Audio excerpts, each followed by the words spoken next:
In this video, I'm going to review dynamic stretching for the upper body and provide 5 exercise progressions which can be used to improve range of motion and/or prepare your body for desired activity. Before diving into these options and how to program them, let's quickly review what dynamic stretching is and why you might implement this style over other forms of stretching. During dynamic stretching, you move through your full range of motion at a controlled speed while moving slowly and deliberately. For example, if the goal was to move the shoulder overhead, you could slowly transition in and out of downward dog. Or if you wanted to move the spine and trunk, you could rotate from a half kneeling position.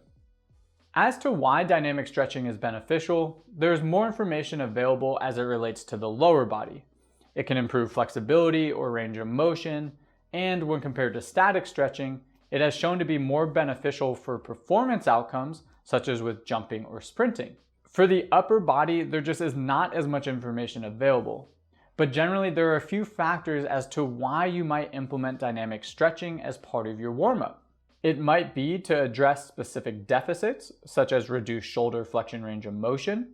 It is a novel stimulus that provides movement variability. This may allow you to explore more movement options that you would not do otherwise. Or anecdotally, it just feels good and better prepares you for your desired activity.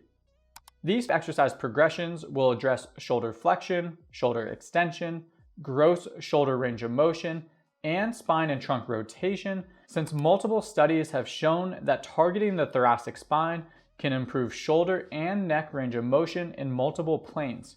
Each progression will consist of 3 exercises, which will allow you to measure objective progress. Can you rotate and twist side to side easier? Does your arm move further overhead? Can you increase the weight and/or repetitions before fatigue? Progression number 1, shoulder flexion.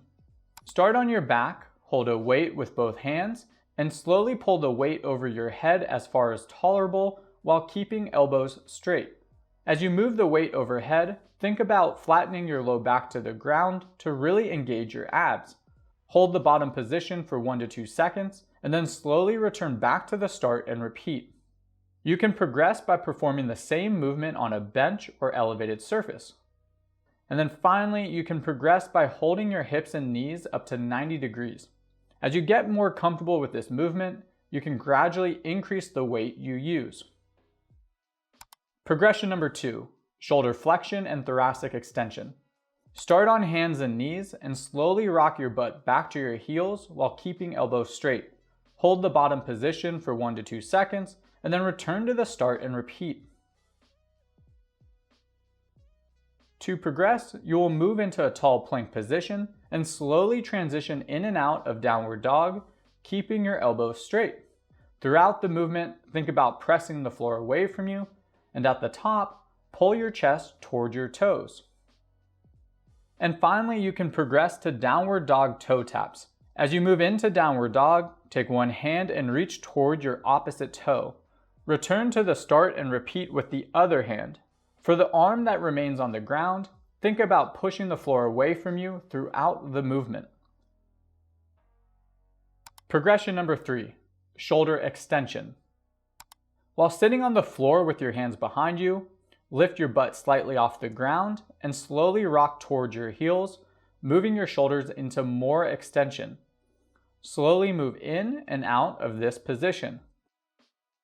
To progress, you will perform a dynamic reverse plank. Same position, but straighten your legs. Lift your hips up towards the ceiling, trying to make a straight line from shoulders to ankles. Slowly return to the start and repeat. And finally, you will do the same movement, but from a crab position. Bend the knees like option 1, but lift your hips towards the ceiling, creating a straight line from shoulders to knees. At the top, your shoulders will be in about 90 degrees of extension. Slowly lower back to the ground and repeat.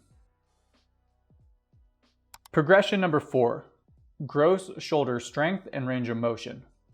Start on your stomach with the arms at your side and palms facing down. Lift your arms up, bring them overhead, and return back to the start. Throughout the movement, keep palms facing down and elbows straight. To progress, you will add in shoulder rotation. Start with hands behind your back, palms facing up, and move your arms overhead, ending with thumbs facing up.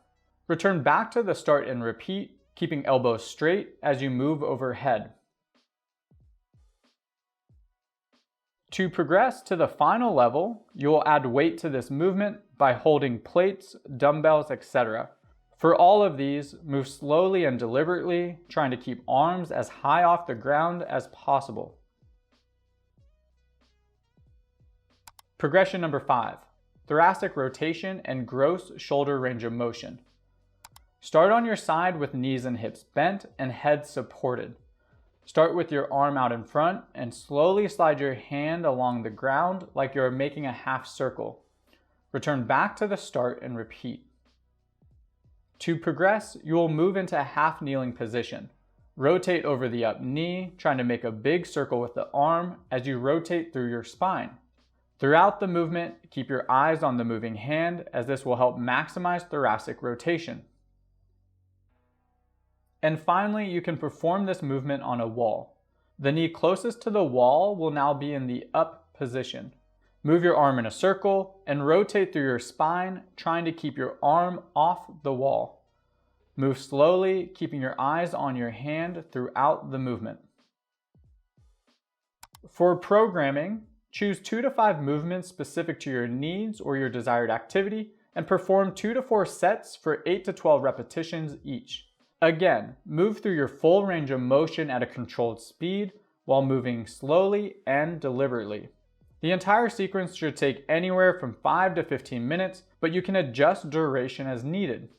For example, if you're about to perform activity that involves an overhead component for the shoulder, such as pull-ups, presses, throwing, etc., you might implement a half-kneeling thoracic windmill, downward dog toe taps, and a prone angel as part of your warm-up. In a previous video, I reviewed a handful of evidence that supports the use of dynamic stretching for the lower body in order to improve range of motion and performance. However, it is not as conclusive for the upper body. But you still may choose to implement this style of stretching in order to address a range of motion deficit, provide more movement variability, or just because it feels good.